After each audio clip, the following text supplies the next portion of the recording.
2 ചെറിയ സവാള, കുറച്ച് ഉപ്പും കൂടി എടുത്തുള്ളി, കഷ്ണം ഇഞ്ചി, ഇതും കൂടെ ചേർത്ത് വഴറ്റിലേക്ക് നമുക്ക് സോയാ ചങ്ക്സ് നല്ലോണം കുതിർന്ന് വന്നപ്പം കീറി അരിഞ്ഞ് വൃത്തിയാക്കി എടുക്കും. 2 പച്ചമുളക് ഇടുക, മഞ്ഞൾപ്പൊടി, മുളക് പൊടി, മല്ലിപ്പൊടി നല്ലതുപോലെ ഇളക്കി യോജിപ്പിക്കും.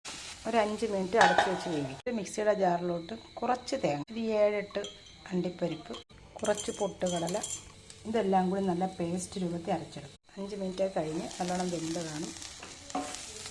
വെള്ളമൊക്കെ പറ്റിയിട്ടുണ്ട്. അയണയിലിടാം. നമ്മൾ അരച്ചുകൊണ്ട് വന്നിട്ടുണ്ട്. ഇതിലേക്ക് ഒഴിക്കാം.